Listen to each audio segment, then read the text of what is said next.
प्रिय भक्तों, ओम नमः शिवाय, हर हर महादेव। आज आपने सुनेंगे 16 सोमवार व्रत कथा। हमारे सनातन धर्म में व्रत और पूजा की विशेष महत्व माना गया है। आपने कई बार 16 सोमवार व्रत का नाम सुना होगा, जो कुमारी लड़कियां अपनी विवाह की आशा से भगवान शिव जी के नाम पर रखती हैं, और सुहागन स्त्रियां भी इस व्रत को भगवान शंकर का आशीर्वाद पाने के लिए करती है। मान्यता के अनुसार यह व्रत पुरुषों के लिए भी भाग उदय करने वाला और सारे मनोरथ पूर्ण करने वाला है। वही यह व्रत महिलाओं को मनचाहा व्रत और सौभाग्य प्राप्त करता है। इसके अलावा 16 सोमवार व्रत करने से रोग शोक दूर होकर जाने अनजाने के लिए पापों से मुक्ति मिलती है। जब भी हम व्रत रखें तो व्रत कथा अवश्य सुने, क्योंकि व्रत कथा को सुने बिना हमारे व्रत का पुण्य फल प्राप्त नहीं होता है। प्रेम से बोलो शिव परिवार की जय हो। पहली कहानी जो हम सुनाने जा रहे हैं गणेश जी भगवान की। प्रेम से बोलो गणेश गजानन की जय हो। कैलाश पर्वत पर शिव पार्वती का दिव्य निवास था। शिव जी जो सृष्टि के सहायक और योग के प्रतीक है, प्रायः ध्यान में लीन रहते थे। दूसरी ओर उसकी पत्नी देवी पार्वती हिमालय की पुत्री थी, और वह अत्यंत सौभाग्य, करुणामय तथा प्रेम से परिपूर्ण थी। यद्यपि देवी पार्वती स्वयं शक्ति का ही स्वरूप है, लेकिन उनके हृदय में एक विशेष इच्छा यह थी कि मैं मातृत्व की भावना का अनुभव करूं। पार्वती चाहती थी कि उनके पास एक पुत्र हो जो उनका सदा साथ दे, और मैं उसके साथ ढेरों बातें करूं, खूब दुलार प्यार करूं। जब शिवजी भगवान समाधि में लीन हो तो वह मेरे अच्छे से ख्याल रखे। तो एक दिन भगवान शिव अपनी साधना में लीन थे, तो पार्वती जी ने अपने शरीर से उतारे हुए हल्दी के उपटन को एकत्रित करके एक सुंदर बालक की प्रतिमा बनाई, और उस मूर्ति को अपने प्रेम से मातृशक्ति से प्राण देकर जीवन दान दे दिया।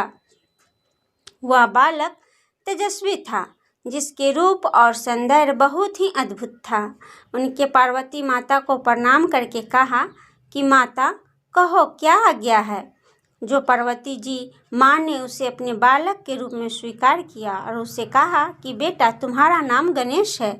गणेश बहुत ही आज्ञाकारी था। वह अपनी माँ के प्रति समर्पित था।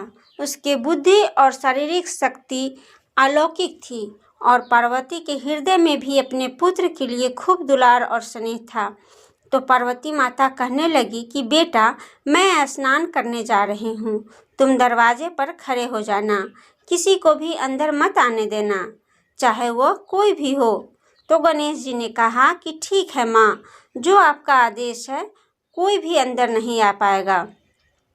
तो गणेश जी अपने माँ के आदेश का पालन करते हुए घर के द्वार पर खड़े हो गए। पूरी निष्ठा और भक्ति के साथ वहीं पर खड़े रहे। उसी समय शिव जी भगवान ध्यान समाप्त करके पार्वती से मिलने कैलाश लौटे। जब शिव जी अपने घर के द्वार पर एक छोटे से बालक को पहरा देते हुए देखा तो उन्हें बड़ा ही आश्चर्य हुआ।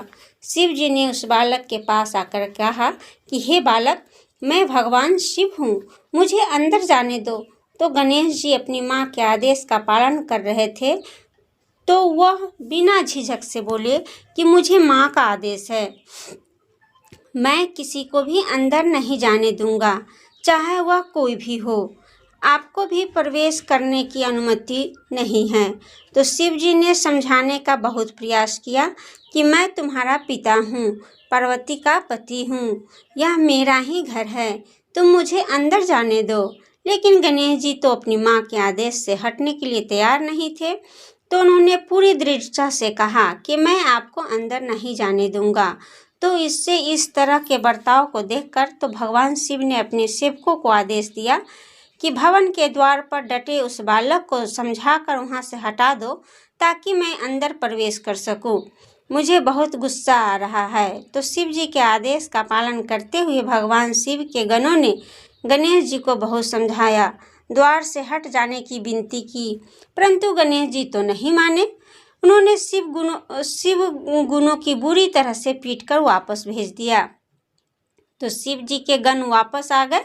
तो शिव जी ने पूछा कि तुम्हारा यह हाल किसने किया है।